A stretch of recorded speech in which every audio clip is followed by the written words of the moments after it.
Hola a todos, buenas tardes. Me presento, yo soy el profesor Gustavo Lento. Bienvenidos a esta clase, estoy esperando simplemente unos segunditos más que terminen de admitir a todos. Creo que, bueno, están todavía ingresando, un par de minutos y estamos comenzando. Bueno, como les decía, soy el profesor Gustavo Lento. Hoy vamos a tener una presentación de una duración de aproximadamente unos 70 minutos, una primera parte de la presentación, que ahora voy a inducir hacia qué camino vamos a ir. Y vamos a primero generar un proceso metódico para que ustedes puedan aprovechar esta presentación. En primer lugar, yo les sugiero tener un lápiz, papel para anotar algunas preguntas, para anotar algunas ideas. Si tienen preguntas en el momento de mi presentación, por favor escríbanlas en el chat. Una vez que yo termino con mi presentación, voy a hacer el recorrido de las preguntas hasta terminar el horario.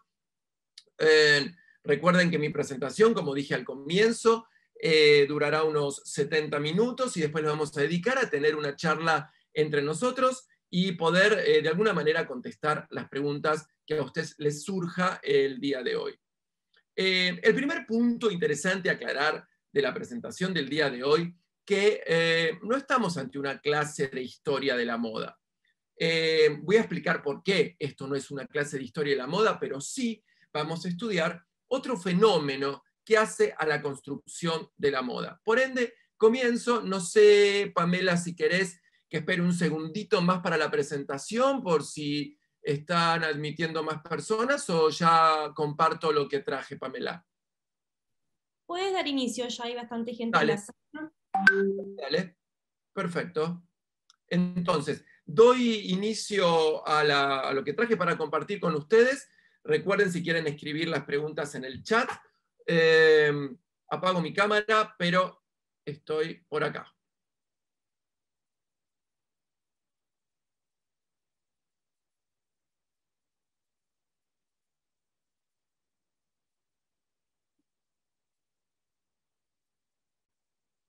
Muy bien. Lo primero que me interesa presentarles el día de hoy, ¿qué es lo que vamos a ver? Como les decía, en primer lugar, sabemos que no es. No es una clase de historia de la moda. Estamos ante la presencia de un fenómeno que se llama la moda. Y entre ese fenómeno hay ciertas disciplinas que lo cruzan. Una de las disciplinas que cruza la cultura de la moda tiene que ver con parámetros que hacen a la sociología, la antropología, la historia del arte, la historia de nuestra cultura. Y por supuesto, como ustedes sabrán, paradójicamente, la historia de la cultura de la moda. Yo elijo hoy aprovechar como excusa poder charlar con ustedes a partir de Chanel, Dior, Yves Saint Laurent. Poder entender a partir de estos tres grandes hitos creadores de la moda que fundaron determinadas miradas, que crearon miradas, establecer un nivel de análisis, que es el que quiero compartir con ustedes el día de hoy. Es decir, que lo que vamos a ver el día de hoy es un nivel de análisis y la construcción de una manera de mirar la moda, que no está específicamente enraizado en la mirada histórica. Sí podríamos hablar que tiene un cruce entre sociología, antropología y, por qué no, ciertas áreas de conocimiento que hacen a las emociones. El día de hoy tenemos que seguramente establecer un primer contrato entre nosotros, que tiene que ver con esa manera de entender la moda como un lugar donde se construye una mirada y esta mirada representa, en síntesis, determinados acontecimientos sociales. Esos acontecimientos que generan la tensión entre un sujeto y un objeto es lo que vamos a tratar de desentramar el día de hoy a partir de estudiar el fenómeno con estos tres diseñadores. Elijo en esta ocasión hablar en particular del fenómeno de la femineidad. ¿Por qué elijo este fenómeno? A ver, un segundito que quedé trabado en la presentación. Vuelvo a compartir, porque algo pasó en la presentación que no estaba moviéndose. Un segundito.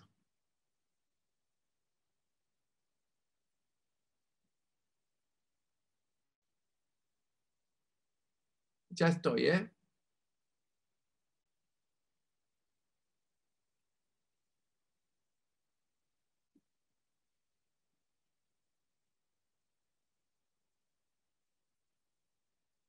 Ahora.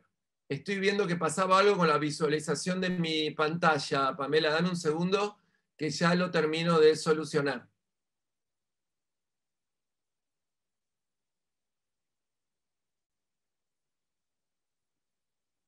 Perfecto, te esperamos.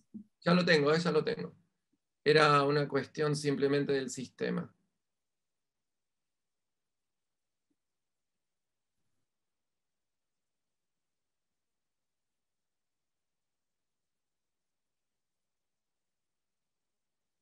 Ahí está.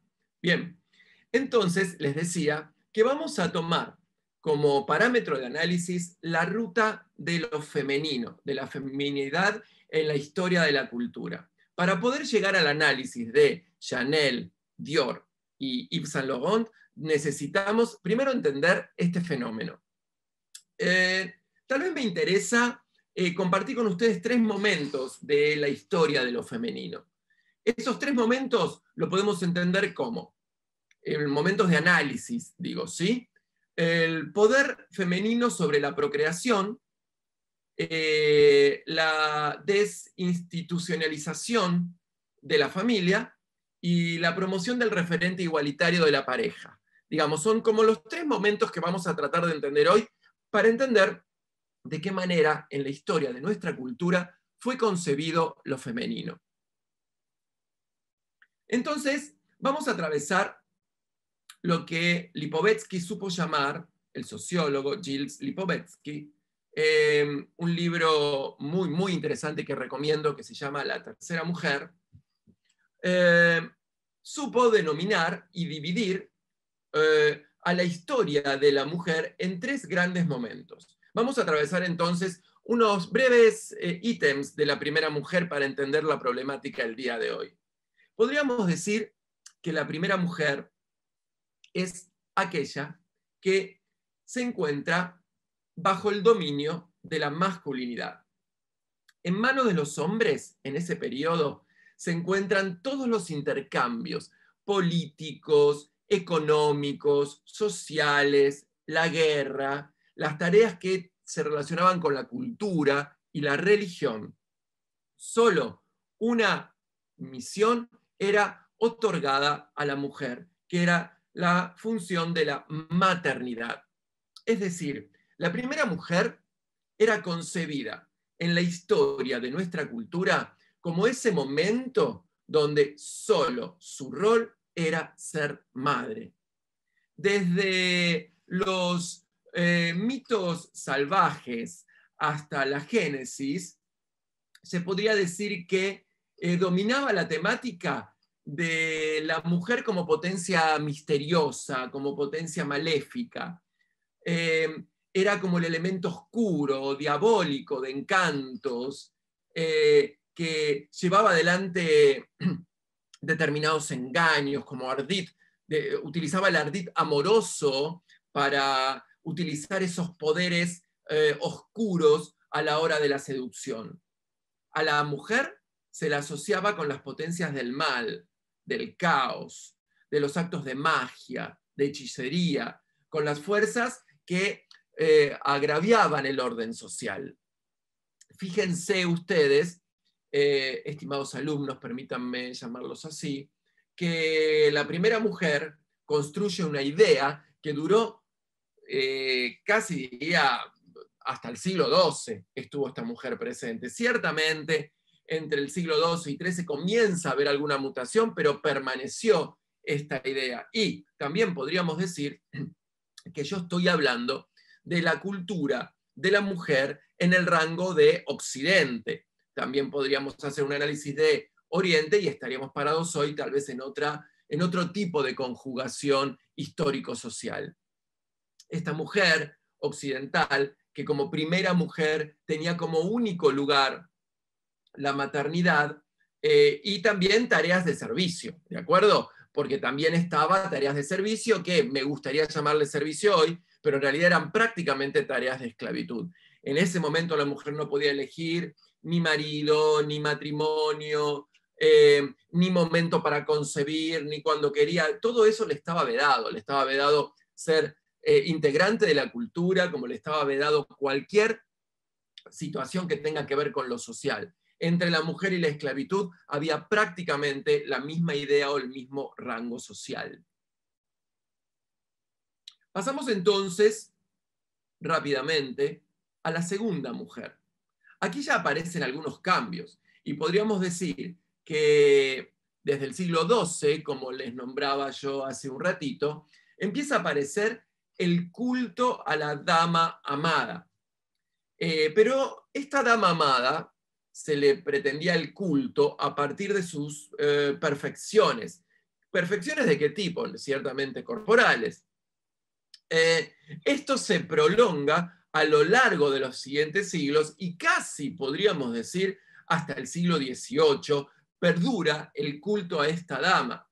Entre los siglos XV y XVI, la belleza alcanza el apogeo y casi diría estaba en el punto de su gloria. Y es así que en el siglo XVI y XVIII se multiplican los discursos de los partidarios de las mujeres.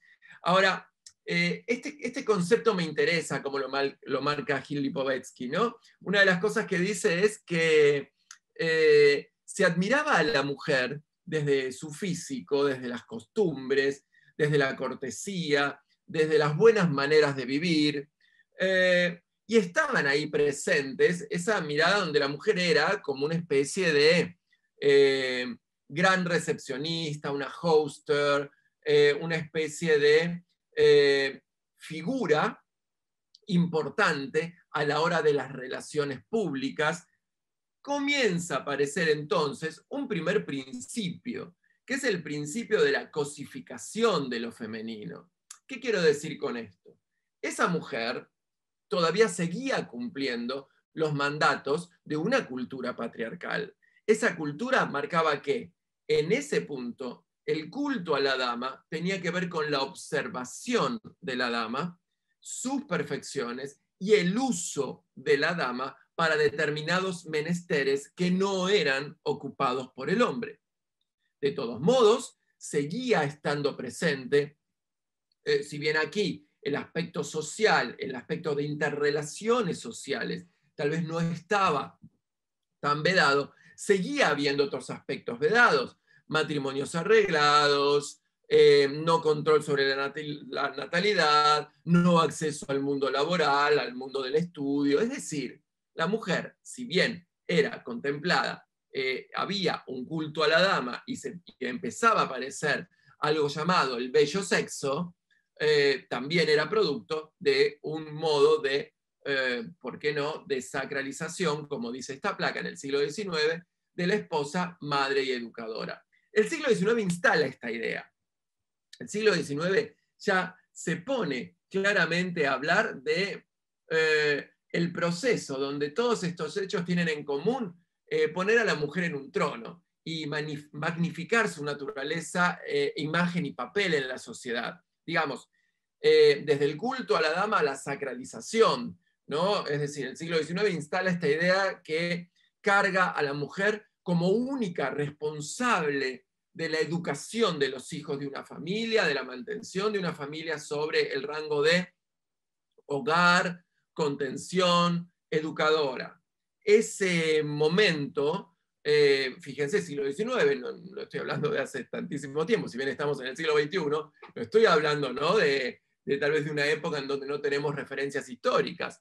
En este mismo siglo estábamos hablando de que poetas, científicas, artistas, mujeres ya pertenecían parte a la cultura, pero no obstante, esa sacralización ese modo de entronar a la mujer, seguía aún estando presente a la hora de la construcción de nuestra cultura. Es importante entender que se declara entonces a la mujer como el bello sexo, que en realidad este término surge relacionado principalmente con la sacralidad, el bello sexo como una divinidad. Casi podríamos pensar la mujer producto de la observación, lo bello como producto de la sacralización de lo divino, la mujer puesta en un pedestal, pero quieta, que no se mueva de ahí. Claramente podríamos pensar que a la primera mujer se la tomaba como diabólica, en tanto a la segunda se la entrona, pero en todos los casos se hallaban subordinadas al hombre. Y esto es muy importante a tener en cuenta, ¿no? Porque vamos a hoy hablar de la tensión de lo femenino en la moda, y vamos a hablar de ese punto político en donde los diseñadores creamos imágenes en cuerpos, en su mayoría femeninos, y cómo ese cuerpo femenino es una decisión política y es una decisión que está a la hora de pensar los atributos del momento de la mujer en la cual se encuentra esa creación. De ese modo, podríamos llegar a la tercera mujer. Claramente, la tercera mujer empieza a desvitalizar ese concepto de mujer de su casa, empieza a pedir legitimidad en los estudios, en el trabajo femenino, luchas por el sufragio, a exigir una libertad sexual, como así también el control sobre la procreación.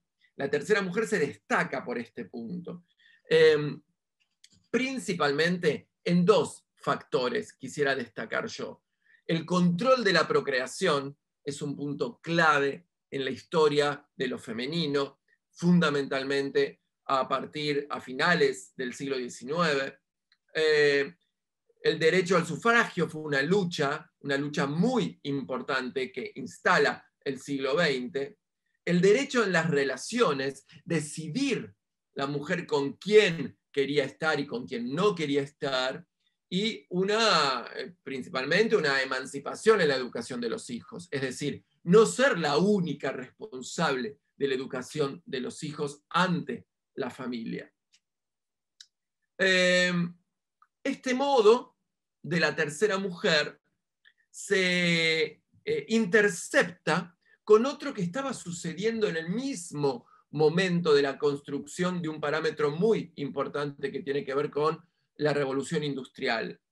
Esa revolución industrial que pone en evidencia la problemática de un objeto que sobraba, esa revolución industrial que nos cuenta a todos nosotros procesos de industrialización de eso que antes hacía un artesano, pasaba ahora a estar pensado por industrias, por momentos que podríamos llamar estudios como del marketing, la publicidad. Ese objeto que antes era hecho con la carga histórica de una familia y ahora era trasladado al discurso de una industria, perdiendo esa significación singular que tenía el objeto antes de la revolución industrial, se enlaza paradójicamente con el sistema de la moda. La moda, entonces, se empieza a preguntar, ¿cuál será nuestro objeto de consumo con el cual vamos a difundir, promover, publicitar, convencer, hasta casi manipular a la cultura de la moda? Pues entonces eligen de un modo, ¿por qué no tirano?, a la mujer como mercancía. Este término, mercancía, que aparece casi, diría, en la segunda mitad del siglo XIX, asiste a una pujanza nueva este término, ¿no? Que lo supo instalar muy bien Marx, que será uno de los primeros en pensar el término mercancía. En el transcurso de unas décadas se pasa de la noción, como yo les decía, de ese objeto hecho por el artesano a un objeto de consumo, siendo entonces el objeto de consumo principal para la moda lo que se podría llamar el cognitariado femenino o la idea de lo femenino. Entonces, atención a estos términos porque dentro de poquito ya estaríamos llegando a empezar a pensar a Chanel, a Dior y a Yves Saint Laurent. Empezamos a entender que lo femenino en su proceso de cosificación es, aún hoy, la mercancía más importante a la hora de poder contar algo que se relacione con moda. Sabemos también que la moda es ese proceso en donde se tensionan las relaciones de un objeto con un sujeto. Sabemos además también que lo femenino es tomado como objeto de consumo a la hora de la manifestación de la revolución industrial, cada vez con más ahínco. ¿Por qué? Porque la moda supo y sabe vender nuestros deseos más primitivos puestos a la hora del mercado. Lo femenino como objeto de consumo, y empieza a aparecer entonces la idea de la cosificación de lo femenino. La mujer puesta como un objeto más de consumo. Estamos entonces a este primer fenómeno, que es la mujer industrializada. Esa mujer que más allá de todas las libertades que pudo ganar a la hora de sus luchas, a la hora de sus demandas y a la hora de sus derechos, también sigue siendo pensada como una mujer bajo el marco del pensamiento de una industria, porque es, en todo caso, el objeto de estudio de determinadas situaciones ancladas en la moda.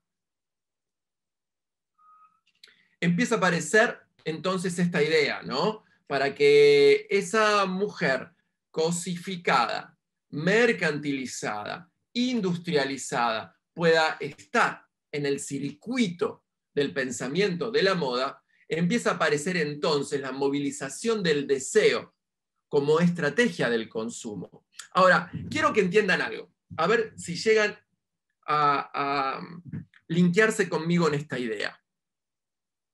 Hay una lógica del deseo. Si nos movemos y nos corremos hasta la primera mujer, entendemos que esa mujer, que no podía prácticamente hacer nada salvo tener hijos, era tomada como un objeto para la procreación. Procreación que determinaba ciertamente el deseo.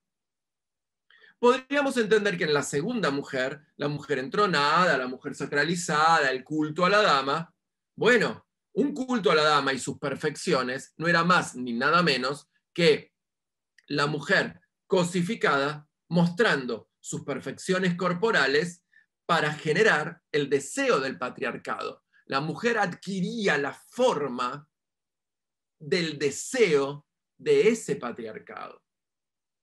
En la tercera mujer comienza a aparecer entonces esta idea de revolución industrial, como yo les decía recién, del objeto artesano al objeto industrializado. Claramente la moda supo tomar esa idea de deseo, esa idea manifestada en un cuerpo, esa idea manifestada en un sujeto de nuestra humanidad, esa idea que está anclada per se en la idea de lo femenino.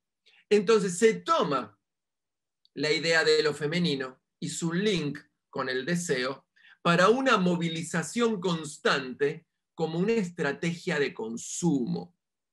Ahora, claramente, estimados amigos y amigas, estamos aquí presentes ante una de las maniobras más claras del capitalismo como sistema económico-social de movilización de determinado mercado, donde la moda es uno de sus componentes más efectivos. Siguiendo entonces con este análisis, podríamos entonces estar presentes ante tres momentos de la cosificación.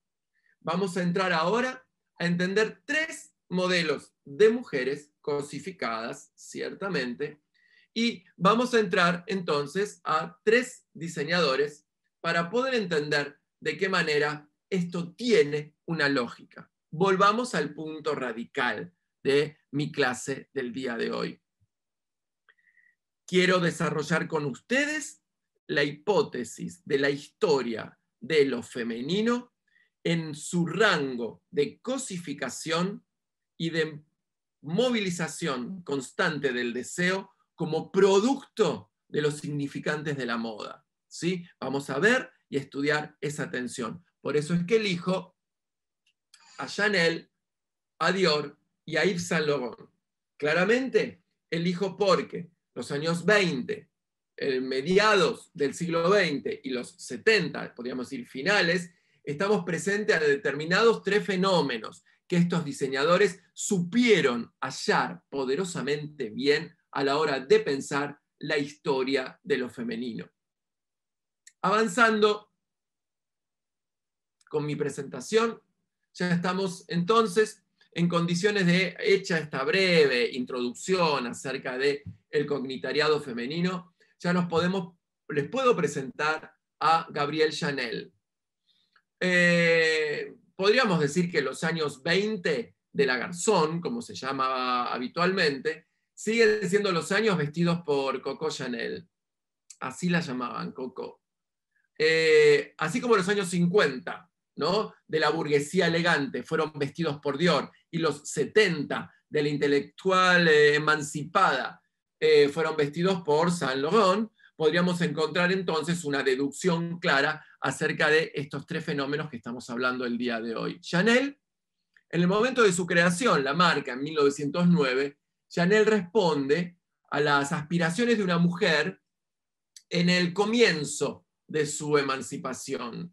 Si bien esa emancipación todavía estaba llena de baches y de un número limitado de mujeres, ya empezaba a haber, debido al periodo de guerras, una introducción de la mujer al mundo del trabajo, y con un rol social y un papel muy activo en la sociedad.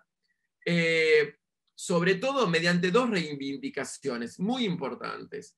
Una, su derecho a voto, y la otra, atención a esto, el descubrimiento de su propio cuerpo a partir de la incorporación de las mujeres al deporte. Y bueno, y ciertamente un reclamo, una sexualidad libre, pero esto va a faltar una cierta cantidad de años para que así sea. Fíjense que la marca Chanel en particular, como representante de esa época, supo captar que esa mujer ya necesitaba un cambio. Y uno de esos cambios principal era perder un cuerpo que no podía moverse, un cuerpo encorsetado, un cuerpo sin movimientos libres. Es así que Chanel instala la idea de una mujer que representaba en la historia de lo femenino esa emancipación en búsquedas, esa lucha constante y esa reivindicación de un cuerpo librado al menos de algunas ataduras. ¿Cuáles? No solamente las ligadas a un corset, sino ese corset como representación de una sociedad y de un patriarcado muy presente en esa época. Estamos entonces ante un nuevo fenómeno, ¿no? Que en los años 20 aparece. Se crea, por ejemplo, un guardarropas con algunos principios inmutables. Una base neutra de indumentaria que podía adaptarse entre sí y asociado a determinados accesorios circundantes del cuerpo. Esta será la base del sistema indumentario moderno. Evidentemente, la imagen de lo femenino que impera en el seno de la marca Chanel debe mucho a la personalidad de la misma Coco Chanel. Ustedes la ven aquí vistiendo a Romy Schneider y son un calco, ¿no? Es decir, la imagen de lo femenino de Chanel no se dividía de la imagen de Chanel, era una consecuencia, era como un mensaje continuo, era una linealidad retórica que se establecía a la hora de pensar la mujer en Chanel. Mujer que casi siempre ha sido descrita, Chanel, como una persona fuera de lo común, llena de talento, muy trabajadora, muy controvertida, de un carácter muy especial, con contactos muy fuertes con la aristocracia parisina y hasta diría con también ciertos personas de la realeza. Es importante que ustedes entiendan que la marca Chanel era y es indisociable de la personalidad de Chanel. Y esto no es un dato menor, ¿sí? Que es la asociación directa por relato a la creadora. La mujer Chanel, lejos de ser una presencia de lo femenino genérica, es la más clara afirmación de lo femenino y singular, de una feminidad singular, basada en la primacía de la personalidad, del intelecto y de la identidad, en suma de la diferencia, ¿no? Hay algo que me interesa compartir con ustedes, como lo manifiesta muy bien Bruno Rumaure, un sociólogo, investigador también de Chanel y fundamentalmente del relato de las marcas, habla del imaginario que hay atrás de una marca de moda, ¿no? Fundamentalmente el imaginario femenino. Y podríamos decir que la figura mítica que hay detrás de este relato femenino, que reúne las cuestiones de identidad, de carácter y de cuna, ¿no? Como de personalidad muy singular, podría ser el de una reina, ¿no? Dice este autor.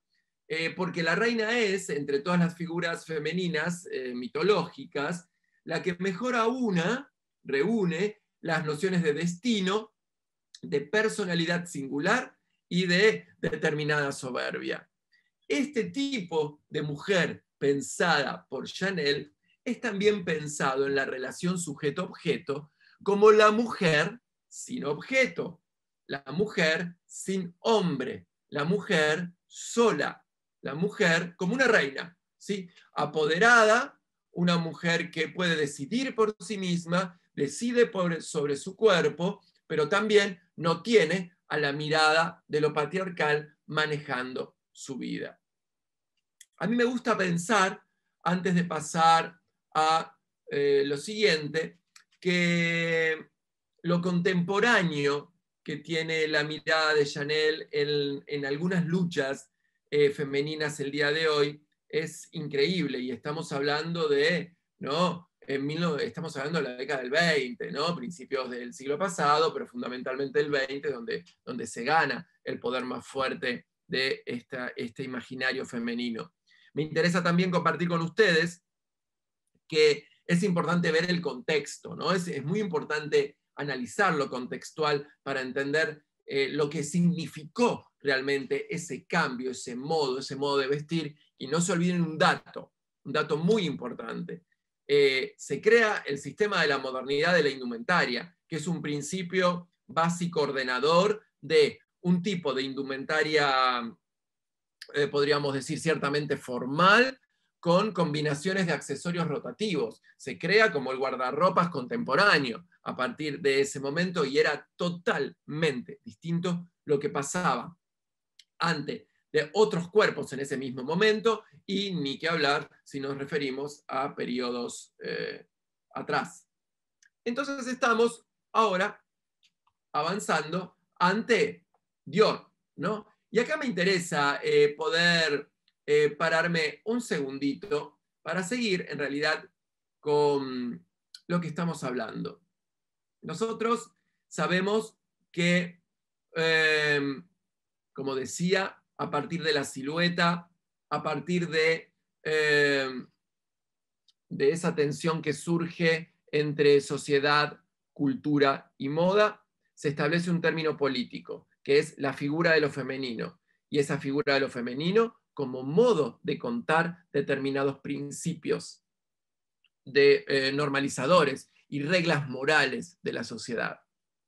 A mí me gusta pensar que fue tal el acontecimiento de Chanel, fue tal el poderío que fue ganando ese cuerpo liberado, ese cuerpo que reclamaba su espacio, ese cuerpo que decidía como imaginario ir solo y, permítanme usar este término bien contemporáneo, empoderarse de sí misma, parecido a una reina, fue tal el acontecimiento social que parece ser que en los 30 hubo una revuelta moral de principios ordenadores con una fuerza casi diría imperativa de lo masculino, tratando de volver a poner a esa mujer en los lugares que había tenido antes. Es así que surge entonces en 1946 una marca, un diseñador que supo volver a la cosificación a la mujer en su lugar más primitivo. Surge entonces Christian Dior. 1946, Dior propone una imagen que no solo anticipa, sino que fija los códigos de una prosperidad de la burguesía de los años de posguerra, y una forma sutil de nostalgia que transmiten numerosas expresiones culturales de la época. El cine, la literatura, nostalgia ¿a qué? ¿No? Nostalgia a un buen pasar francés, nostalgia de la burguesía enriquecida francesa. Imagínense que los periodos entre guerras habían generado realmente matanzas, hambrunas, y había como un deseo de volver a ser la Francia que reinaba en aquel momento. Un movimiento de retorno a la moral de los años 30, como le decía, fue la contracara de los avances de la cultura femenina del 20 organizado por Chanel. La mujer de los años 50 vestía al estilo New Look. Fíjense, ¿no? Ya calzaba zapatos de taco alto, vestidos de tafetán. Son mujeres que las podríamos imaginar, ¿no? En un salón burgués con referencias de Castillo, mujeres que van a contribuir a sus movimientos y su belleza, vuelven a poner a la mujer en una vitrina, vuelven a sostener la supremacía de los cánones de la cultura de la costura francesa, y bueno, claramente empieza a aparecer una mujer 100% nuevamente cosificada, pero ¿saben qué? No únicamente cosificada. Vuelve a aparecer el corset, vuelven a aparecer los rellenos, pero vuelve a aparecer también la imagen de la mujer, al menos de la mujer de Dior, está evidentemente muy arraigada a ese espíritu de posguerra, ¿no? Marcado desde esa idea de la pose, la configuración, una mujer que sabe pararse, sabe caminar, una mujer que posa, que ya no es la mujer sola, la mujer fuerte, la mujer empoderada, esa mujer que podía ir más cómoda y librando su cuerpo, como las fotos que les puse hace un ratito de Romy Schneider.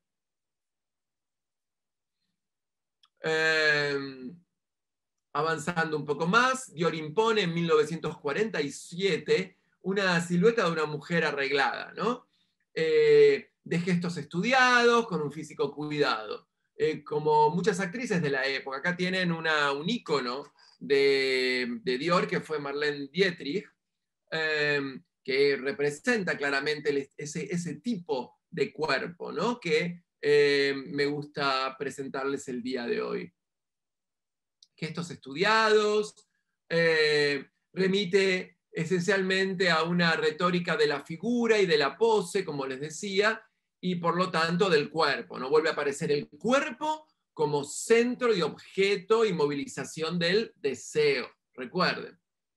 El cuerpo es central en la imagen de esta marca, atención, pero es un cuerpo que sabe cómo comportarse y es la forma muy estudiada de sostener la cabeza, de colocar los brazos.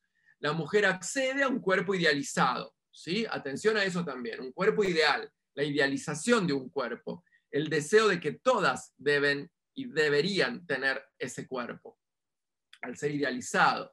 El cuerpo de Dior es un cuerpo, hay un término francés que lo instala un crítico de moda de aquella época, que es el cuerpo allure, allure, con doble L, allure. Ese búsquenlo, después googleenlo, porque es una palabra, incluso paradójicamente es el nombre de un perfume de Chanel.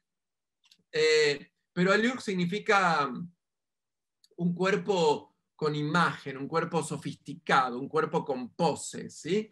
Les decía entonces que se instala ese término allure a partir del estudio que Dior nos presenta como cuerpo idealizado. Ese término aparece más o menos en 1941, si no me equivoco.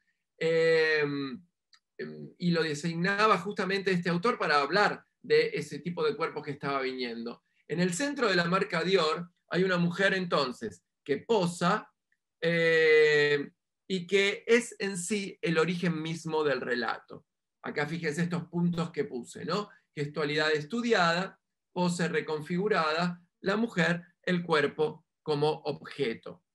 Podríamos pensar, ¿por qué no, estimados amigos y amigas, que Dior vuelve a poner a la mujer en una vitrina como un objeto más de consumo e instala una vez más la movilización de un deseo constante a partir de una idealización corporal. Unos años más tarde, en 1961, con la inauguración de su casa, Yves Saint Laurent, fundamentalmente en 1967, donde propone su prêt-à-porter. Acá me parece muy interesante, ¿no? También decir esto. Yves Saint Laurent estaba en total sintonía con los cambios de la mujer de esta época, de los fines del 60 y del 70, ¿no? Piensen ustedes que la mujer del 60, la mujer del 70, ya con varios derechos ganados a fuerza de militancia, a fuerza de movilizaciones, la idea del feminismo se instala muy fuerte, con muchísimos derechos ganados, todavía seguía reclamando acceso a determinados derechos legítimos por simplemente ser un humano. Entonces digo, en 1967, 1970, Yves Saint Laurent sabe interpretar ese cambio de lo femenino y se pone totalmente en sintonía. Y en realidad es un proceso de despojarse de una parte de las obligaciones sociales que le eran dadas a la mujer, ¿no? Sobre todo el camino para conquistar el acceso a esas libertades es desmalezado por esta marca a partir de la representación de lo femenino. Es interesante poder entender, a diferencia de Chanel y a diferencia de Dior, que Yves Saint Laurent abre un camino más directo hacia la sexualidad, para quienes los papeles tradicionales antes estaba puesto en el hombre, ¿no? O sea, el hombre seductor y la mujer sometida a esa seducción ya estaba experimentando un cambio poderoso en los años 70. Este diseñador propone lo que será probablemente la característica principal de la imagen de la mujer liberada de los años 70. La transformación de los roles sexuales tradicionales son realmente rotos y pensados desde la cultura de lo femenino para esta marca, mostrando una imagen de una mujer sensual y segura de sí misma. La mujer de Yves Saint Laurent, la representación de lo femenino de Yves Saint Laurent, siente que está bajo situación de dominio del otro, pero principalmente de sí misma. Es una postura de verdad, una postura de certeza, pero es una seguridad tanto social como carnal, también de su cuerpo. Lejos de ofrecer una figura central, ¿no? Como lo hizo Chanel, ¿no? Una figura central parecida a ella, o las reencarnaciones múltiples que tuvo Chanel en sus marcas, esta marca propone, podríamos decir sin duda y con mucha fuerza, la imagen de una feminidad múltiple. Y hablando de múltiple me refiero a que citar a la marca Yves Saint Laurent Rive Gauche con un personaje es muy difícil, porque justamente la idea de lo femenino en Yves Saint Laurent Pret-à-Porter fue justamente abrir la idea a distintos tipos de feminidades presentes en su multiplicidad.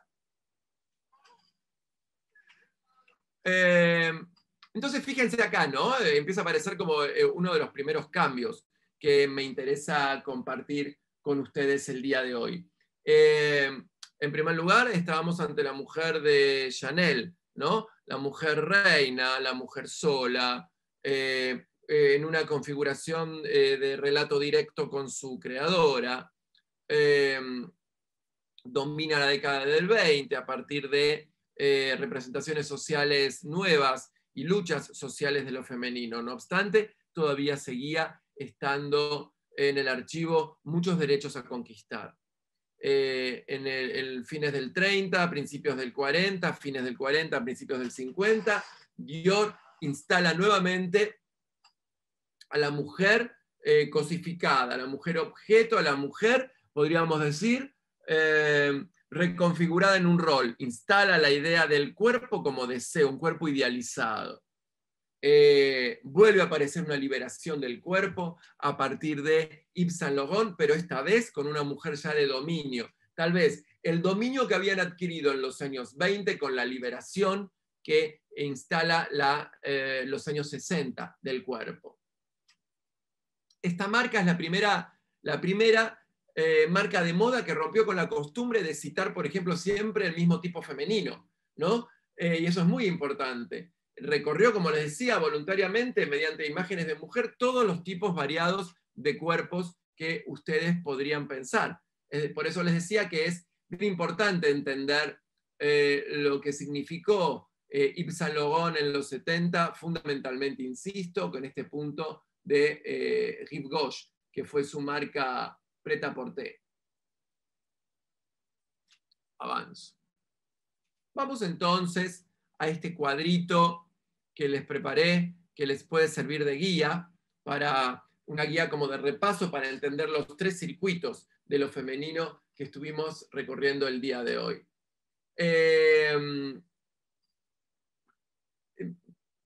Tal vez para profundizar un poquito más, si me permiten, sin extenderme del horario que les propuse, me interesa que puedan entender que 3 estereotipos femeninos, 3 imaginarios culturales femeninos, con Chanel, con Dior y con Yves Saint Laurent,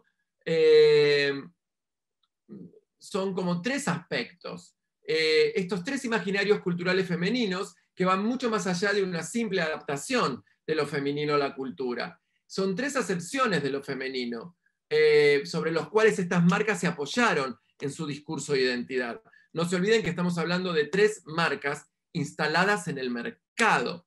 Mercado, es decir, venta, es decir, producto, es decir, movilización del deseo, ¿sí? Atrás de estas marcas hubo un mensaje, hay un mensaje, hay un relato, hay algo que nos están diciendo, hay un sistema de significación dentro de lo cultural. Por eso es que la idea de lo femenino que atraviesa cada una de las marcas que hoy podemos observar está atravesado por la significación de un cuerpo en donde se inscribe la historia de nuestra cultura. Fíjense que la mujer de Chanel incita a respeto. La mujer de Dior llama al deseo. En tanto, la mujer de Yves Saint Laurent provoca fascinación por su libertad, por su modo de vivir. Precisamente lo que tiene de diferente la mujer de Yves Saint Laurent es que se multiplica en sucesivos imaginarios femeninos. Me interesa tal vez entender este punto de análisis desde este foco. la primacía del intelecto, la primacía del cuerpo y la primacía de la emoción, intelecto, cuerpo y emoción, empieza a dibujar los contornos de una relación triangular y complementaria de inclusión y exclusión recíproca entre estas tres marcas. Tomemos en cuenta, estimados alumnos, que los tres grandes registros de la expresión de un individuo son el intelectual, el corporal y el emocional. Son los tres registros con lo cual se puede hablar de la historia de nosotros como humanidad a lo largo de nuestra vida. Es así que estas tres marcas sostienen estos tres grandes fundamentos: el intelecto, el cuerpo y la emoción. El intelecto de Chanel, el cuerpo de Dior y lo emocional, la emoción de Yves Saint Laurent, como tres principios ordenadores de la búsqueda del imaginario en donde nos encontramos dentro de la historia de lo femenino. Avanzando tal vez un poco más, es importante, aquí estoy, es importante compartir con ustedes que cuando decidimos un look, cuando decidimos un imaginario en nuestras marcas, ahí hay una posición que tomamos sobre ese imaginario femenino que estoy mostrando. De hecho, estimados y estimadas, una de las palabras que más tenemos los diseñadores se llama modelo. Ahora, modelo, podríamos pensar sujeto cosificado que reúne las ideas de un cuerpo que cuenta una cultura, es la responsabilidad política de quien elige ese cuerpo. Una modelo no es solo un cuerpo que habita nuestras creaciones, sino que además de ser eso, es además una manifestación política cultural de la historia de lo femenino. Yo los invito a todos ustedes, a partir de esta clase, a poder hacer este análisis, de decir, bueno, a ver, este cuerpo de esta marca X, ¿qué estereotipo femenino me está contando? Y este estereotipo femenino, ¿qué dice de la historia de lo femenino? ¿En dónde instala la idea de lo femenino? Ese modo de pensar es el modo político-cultural que tenemos los diseñadores para reflexionar acerca de nuestras acciones y entender que en cada punto, en cada silueta, en cada modo en donde empezamos a actuar nuestras creaciones, es en realidad una representación cultural y por ende, ante cada representación soy responsable de lo que hago. Es responsable una marca, un diseñador, del atraso o no de lo que está contando y manifestando. A lo largo de mi historia como profesor, me he ganado bastantes enojos por hacer una crítica constructiva de representaciones sociales, culturales, que yo consideraba ya de modé. Podríamos pensar que las nuevas generaciones de creadores tienen la obligación de mirar políticamente la historia de la feminidad y posicionar dentro de esa movilización del deseo, ¿sí? Porque, a ver, la moda es un producto, la moda está dentro de un sistema mercantilista, y al estar dentro de un sistema mercantilista hay un sistema de intercambios. Y en ese sistema de intercambios también podemos estar dentro de parámetros éticos. Y cuando me refiero a éticos, me refiero a el imaginario de un femenino evolucionado, de un femenino que cambió, de un femenino que reclama con todo derecho una igualdad, aunque parezca paradójico en el siglo XXI.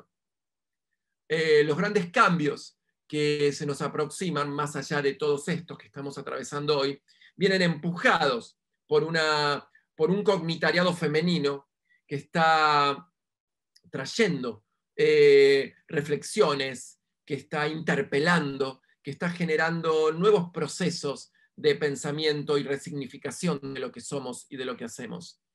En esa desconfiguración de significados es donde también los diseñadores están, pero claramente involucrados. ¿Pero por qué? Porque en todo caso el diseñador, diseñadora, es quien, al vestir un cuerpo, representa, en síntesis, la movilización de un deseo. Y es responsable ese diseñador y diseñadora que vuelve a poner a la mujer en una vitrina, que vuelve a instalar a la mujer como objeto de cosificación de los otros, que vuelve a instalar a una mujer en procesos de incomodidad, en procesos de no poder caminar, no poder sentarse, no poder correr, en una mujer que no puede respirar o que se le rompen las costillas por llevar un corset. Es responsable ese diseñador. No es solo la creación de un objeto llamado prenda, sino que también es la responsabilidad o irresponsabilidad de alguien que no tiene la posibilidad de pensar que eso que está haciendo es la representación de una cultura. Ya para cerrar, tal cual, ¿no? 3 minutos y tengo ya como la primera hora de presentación. Estamos entonces ante esta controversia. A mí me gusta pensar que ser diseñador es ser el traductor de una época, es ser como un translator, ¿no? Como el Google Translator, o sea, los diseñadores estamos para traducir eso que está allí afuera, fuera de mí. Y esa traducción la llevo a mi creación. Y al llevarla a mi creación, la empujo para que otros la entiendan de manera sintética, de manera amigable, facilitándole procesos de significación. Los invito a ver con esta mirada crítica todos los desfiles que estamos en temporada de desfiles. Están todos hoy, ahora, después de esta presentación. Toda esta semana los pueden ver desde sus celulares, es muy fácil hoy. Entonces, observen este punto y hagan sus críticas. Elijan ese modo político. Elijan bien. ¿Por qué? A ver, a todas las mujeres que están aquí presentes, elijan la posición política con que las quieren vestir. A todos los hombres que están aquí presentes, elijan su punto de vista sobre el avance y sobre la evolución que debemos hacer para no volver a meter en la vitrina o en el objeto de deseo eso que no tiene por qué serlo. En otra presentación, y tal vez en otro OpenDC, hablaré de la masculinidad, historia de la masculinidad. Claramente, estimados amigos, ahora sí, con todo gusto y con todo amor responderé todas las preguntas que ustedes hayan escrito, si es que hay alguna, si es que tienen ganas de comentar, pregunta, comentario, lo que tengan ganas de charlar, aprovechen, tenemos unos cuantos minutos más para estar aquí. Todo lo que se refiere al marco teórico lo reduje a una horita, ¿de acuerdo? Ustedes imagínense que estas son clases que llevan 3 horas, 4 jornadas, ¿sí? Son clases que traté de darles como los puntos más claros para ustedes, para que tengan un nivel de análisis, pero bueno, fue dado con todo amor, con todo respeto, para que entiendan un poco hacia dónde el diseño de indumentaria tiene que empezar a establecer sus primeras preguntas. No sé si hay alguna pregunta. A ver, voy a entrar al chat. A ver, vamos a ver. Bueno, muchas gracias. Bueno, muchísimas gracias. A ver, acá. Saint Laurent era asistente de Dior. Al estar 2 años a cargo de la casa, influyó Dior y su estilo a Saint Laurent, a pesar de los diseños, de tener una mirada tan radical y diferente de Dior. Me lo estás preguntando. Mirá, claramente, cuando vos aprendés de un maestro, ese maestro te influye, pero, atención, yo no estoy seguro cuántos profesores de diseño e indumentaria te hablan de la política vestimentaria. Porque yo también pudiese haber dado hoy una clase de Dior mostrando su maestranza a la hora del corte de sus faldas, a la hora de la pinza Dior, o a la hora de las tipologías, las colorimetrías y el uso de la edición. Por supuesto, me encanta. Y yo no estoy hoy criticando al Dior desde la creación Dior, estoy criticando la política de Dior, porque me hallo en un proceso constante de deconstrucción. Pero ¿sabés por qué, Génesis? Porque además soy diseñador. Yo me debo la deconstrucción constante, porque en el momento que no me deconstruyo y me anclo en un esquema que no me permite mover, y bueno, tal vez me tenga que retirar del diseño, ¿no? Porque el diseño tiene como ontología base el cambio constante. Por ende, Yves Saint Laurent, contemporáneo, actualizado, entendió desde su propia generación y su propia mirada el apoyo a las técnicas configurativas de Dior, pero tal vez no a sus ideas. No sé, Génesis, si te respondí un poco. ¿Cómo empezar a hacer estas críticas en la moda? Celeste, muy interesante. Mira, Celeste, lo primero que te aconsejo es, o que te sugiero, aconsejo sería muy pretencioso, es la lectura. Primero, un compromiso social. Es decir, fíjate, ¿no? Hablemos sobre lo femenino hoy, ¿no? Porque hay muchos. Bueno, vos, Celeste, como mujer, ¿cuánto querés que te cosifiquen en esta cultura? ¿Cuánto tenés ganas de ser una mercancía de consumo? Entonces ahí la pregunta primero es como insight, ¿no? Desde ese insight, ya tu mirada empieza a elegir, este sí, este no. ¿Pero por qué este no? No es porque la ropa no me gusta, tal vez la ropa me encanta, pero bueno, la verdad que esa mirada y ese estereotipo de lo femenino carga con toda la tensión de lo femenino en esta cultura y decido ir por otro camino, porque debo ir por otro camino, porque políticamente voy a ir por otro camino, aunque esa indumentaria me encante. Entonces, fíjense que también somos el discurso de lo heredado, ¿no? Aprendemos a vestirnos desde que nacemos. Entonces, la ropa que llevamos inscribe la historia de mi cultura. Entonces, esa inscripción también la puedo decidir. Entonces, ¿cómo empezar a hacer esas críticas?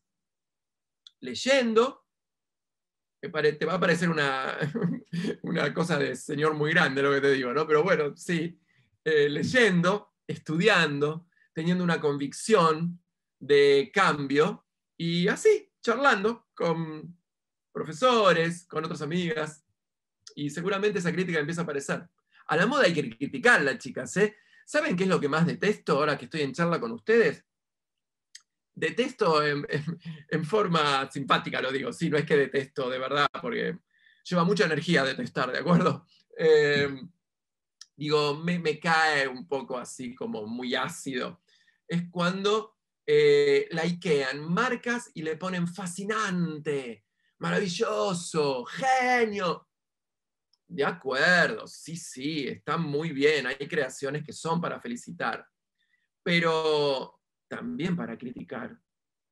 Entonces, eh, también puede ser, Celes, que a la crítica se le tenga un poquito de miedo, ¿viste? No sea cuestión de que en vez de poner al like, pongo al like. Ah, no, esperen. Cierto que no podemos poner al like a nada. Eso es un primer wrong alert, ¿sí? Se te hizo corto el tiempo, Dani. Bueno, a mí también. Eh, Daniela Martínez, a mí también. Me hubiese gustado tener un poquitito más. Maggie, bueno, Maggie es, si es la Maggie Borrelli de mi equipo, muchas gracias, superó las expectativas la clase. Gracias, Maggie, nunca espero menos. Bueno, esa es la presión que me ponen mis alumnos. Profe, ¿cuál sería una representación de la actualidad en el mundo de la moda? Muy buena pregunta, Mara. Son muy vastas, pero alineándome a la clase de hoy, la moda hoy debe ser permitime ser con este nivel de segmentación, con este nivel de pujanza, ¿no? Y de convicción. La moda debe ser diversidad. La moda debe estar anclado en lo amplio, en lo diverso, en lo inclusivo. La moda no puede segmentarse a un solo tipo de cuerpo, no debe establecer un estereotipo rígido, porque es antiético. Es antiético. La ética por lo cual nos podemos vestir debe ser democrática e inclusiva. Y yo creo que ese es para mí el mensaje que la moda tiene que empezar a empujar.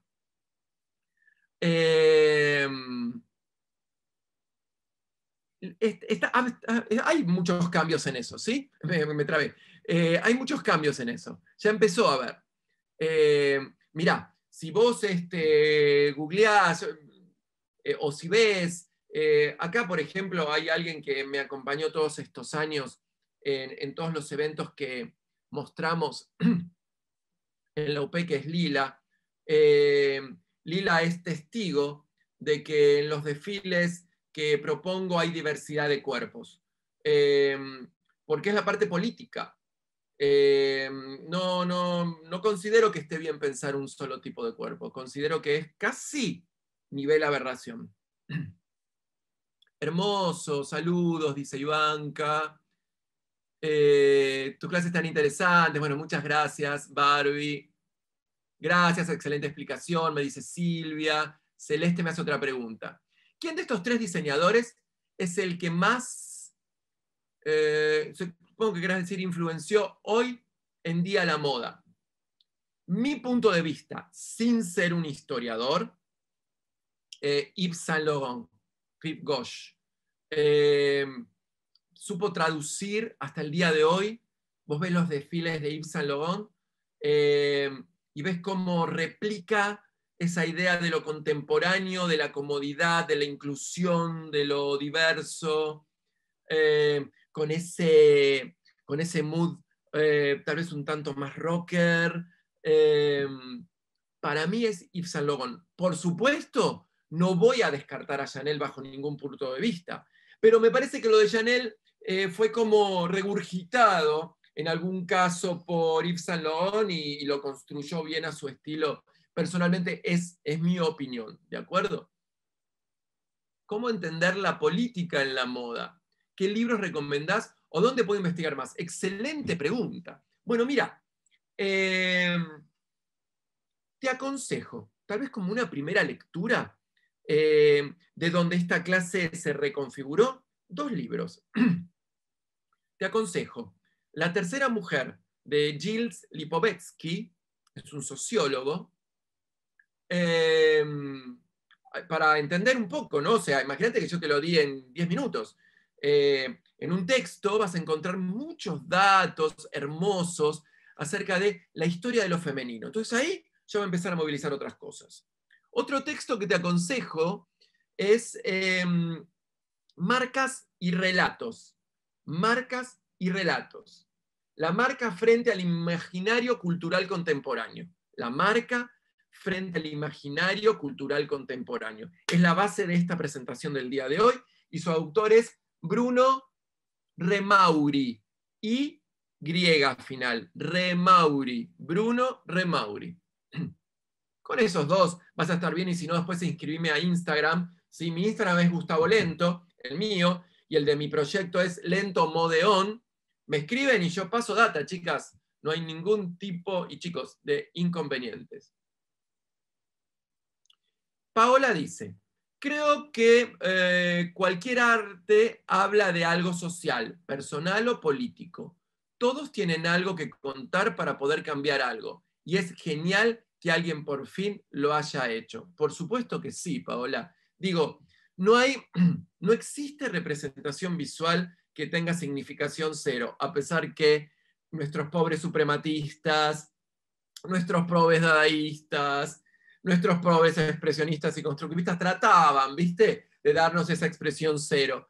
Pero el humano somos humanos de interpretación, por ende a todo le damos un significado. El punto es el siguiente. El punto es pensar que por estar en moda no construyo un relato político. Y fíjate cómo yo hoy te demostré que sí, no solo político, sino que puedo hasta ser un terrible irresponsable y hasta de modé. ¿Cuál sería una representación política de la actualidad en el mundo de la moda hoy? Me gustaría pensar que la representación política de la moda hoy la tienen algunos diseñadores emergentes. Que ese cambio que la moda necesita a partir de pensar sujetos humanos, femeninos y masculinos, o de las distintas femineidades y las distintas masculinidades, es interpretado y decodificado por la nueva generación de diseñadores.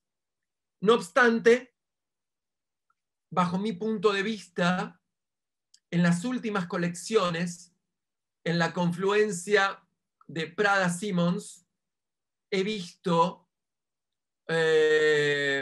cambios poderosos a la hora del cuerpo, de la silueta, de la política vestimentaria, de la libertad del cuerpo. He visto cambios poderosos, no así en otros, con tanta evidencia, bajo mi punto de vista hoy. ¿Qué marca representa mejor desde tu punto de vista la situación actual de la mujer?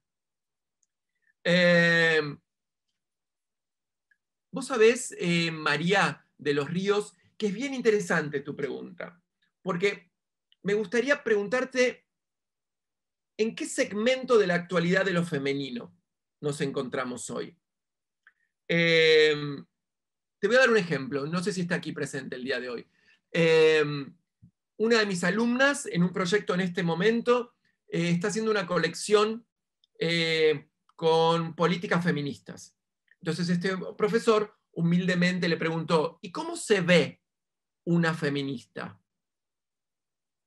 Claro, imagínate, Mara, que mi alumna quedó, bueno, me decía, Gus, se ve. No me podía responder la pregunta de cómo se ve la feminista, en todo caso. ¿Por qué? Porque tal vez la pregunta es anterior a eso. Lo femenino hoy reclama un derecho que le es propio. Lo femenino hoy trae unos cambios. Esos cambios llevan un proceso de decodificación e interpretación y de percepción para luego poder representarlo. Porque lo que no entendés, no lo podés representar, dibujar, coser, tejer. Yo creo, querida Mara, que todavía ninguno de los diseñadores del mundo está todavía en situación de poder representar a lo más actual de lo femenino. Porque lo femenino está siendo reconstruido en nuestra cabeza y seguramente en unos años será ya, sí, producto de nuestra observación. Al menos en mi proyecto estamos atentos y buscando eso.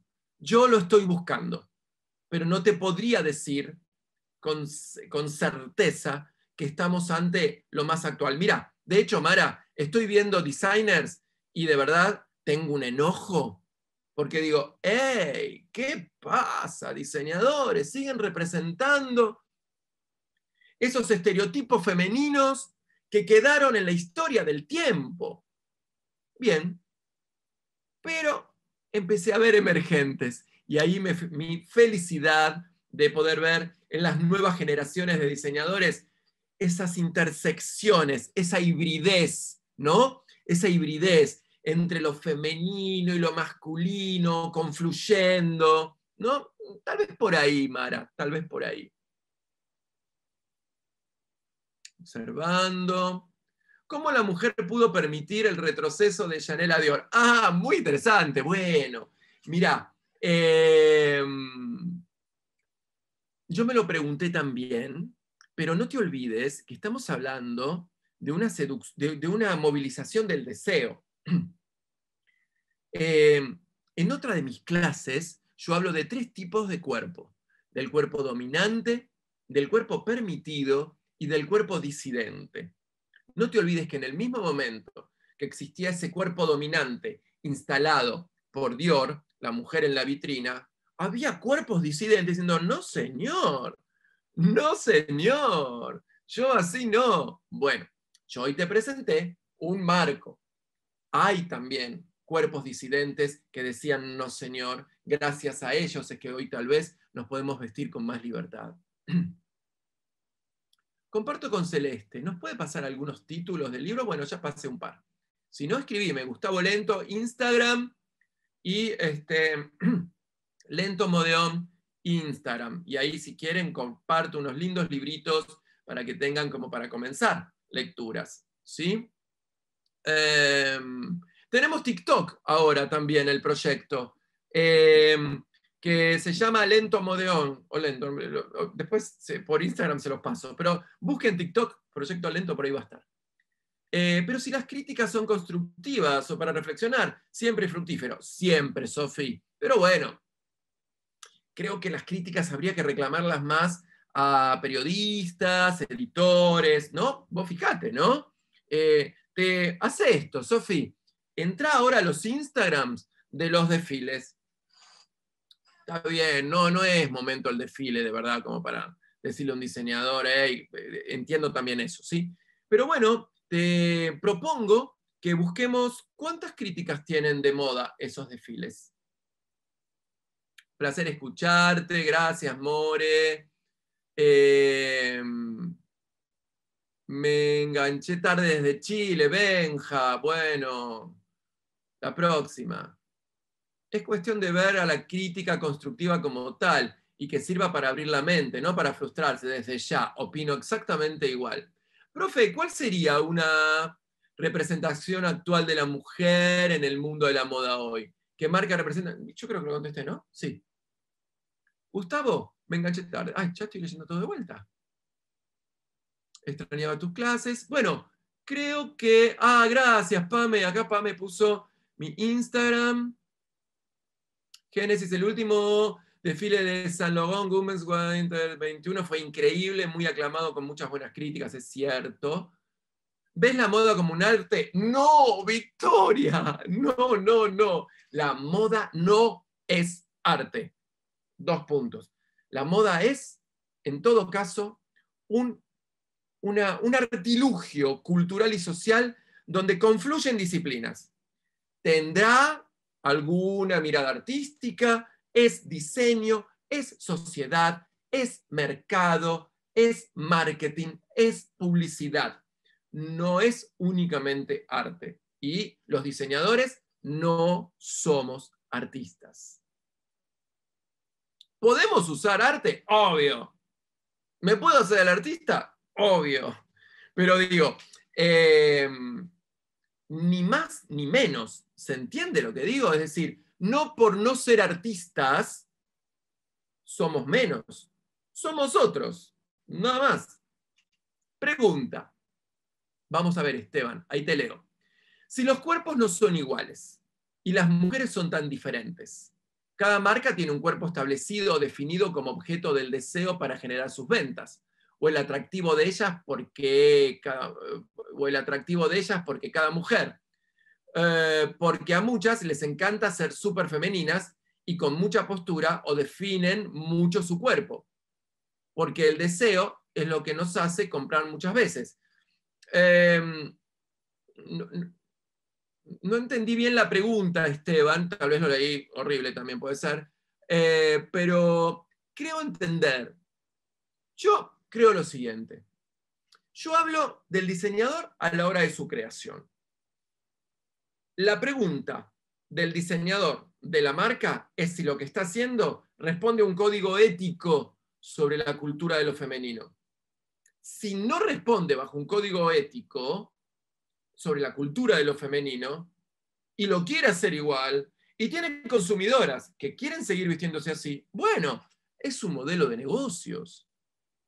Yo no bueno, lo puedo criticar porque no adhiero, pero tampoco adhiero a la clienta que se viste así. Pues digo, ¿qué pasó? Atrasa. Ahora, pero giro la vista hacia otro lado y veo que hay otros. Entonces digo, que es un poco el pensamiento político, ¿no? Es divergente. El pensamiento político convergente es un bajón, es tiranía. La política es divergencia. Las pasarelas de Fendi también están apostando mucho a la inclusión y la diversidad. Claro, es que ¿sabes qué pasa? Es que concretamente quien no apuesta a la diversidad pierde. Porque la diversidad ya no pide permiso como en los 70. La diversidad ya está. Entonces, no establecer el criterio ético de la diversidad, por un lado, pero por otro lado, de mercado de lo diverso, es ridículo. Porque se achica cada vez más.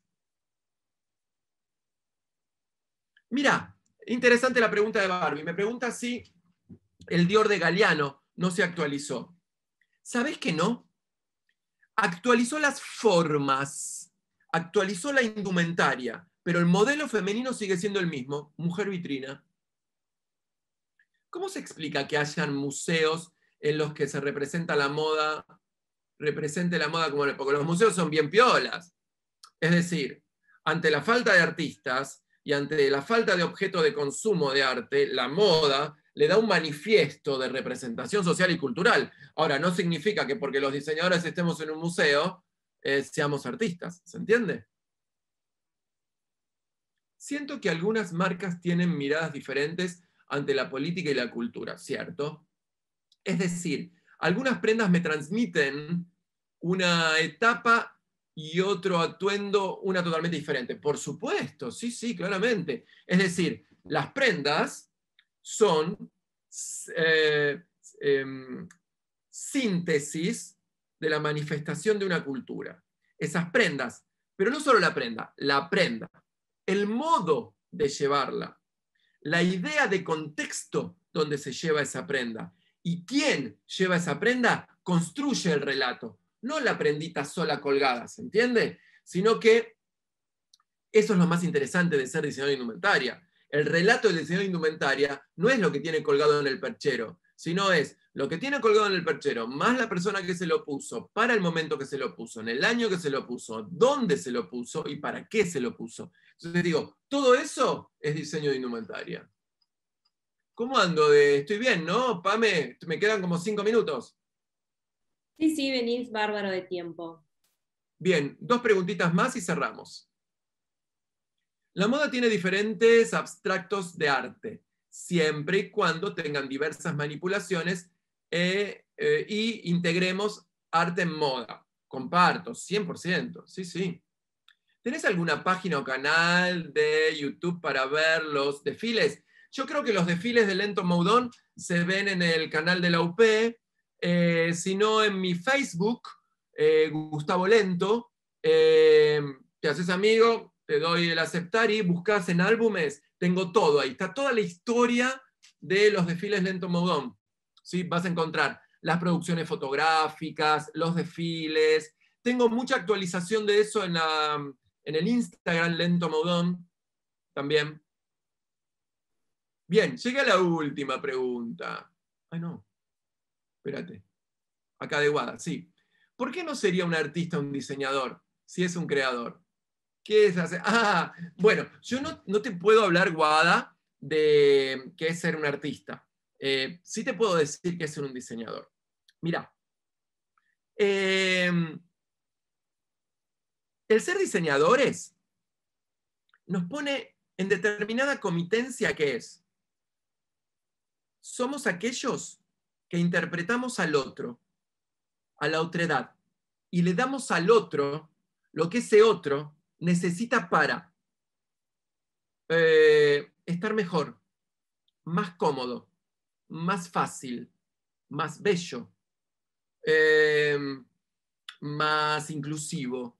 ¿Por qué no? Permitime.